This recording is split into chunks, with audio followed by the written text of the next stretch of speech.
ఈ ట్రాలీకి అయితే మొత్తము కూడా ప్రభాస్ సినిమా పేర్లే రాయటం జరిగిందండి. ఛత్రపతి, టిఎన్ఆర్, అదేవిధంగా ఇంకో సైడ్ ఏమో ఇంకో పక్కకి వెళ్తే మనకి రాజాసాబు, సలారు ఇవన్నీ మీకు చూపిస్తానండి. నాకే చాలా విచిత్రంగా అనిపించింది.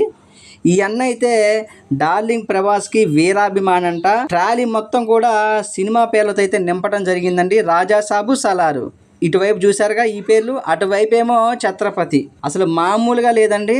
చూసిన వాళ్ళందరూ కూడా ఒకటే నవ్వటం. ఎక్కడి నుంచి వస్తాయి నీకు ఆర్డర్లు, మామూలుగా ఉండవు. మనం రెగ్యులర్గా చేసే వాటికంటే అసలు విచిత్రంగా ఉంటాయి. రంగులు చూసుకున్నా విచిత్రంగా ఉంటుంది.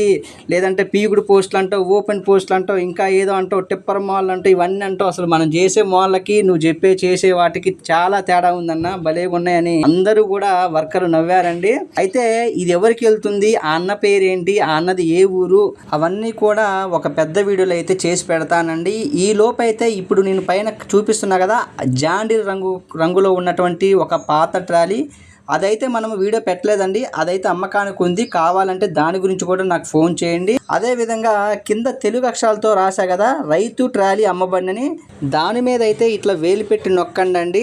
అందులో ఉన్న ట్రాలీ కూడా మీకు ఏ విధంగా ఉంది ఏంటి అనేది కూడా కొంచెం అర్థమవుద్ది. మరింత సమాచారం కోసం ఇక్కడ కనిపిస్తుంది కదా ఈ నెంబర్కి అయితే ఫోన్ చేయండి. మా చిరునామా ఖమ్మం జిల్లా, తెలంగాణ రాష్ట్రము. ఒక లైక్ చేయండి. మీ టిఎన్ఆర్.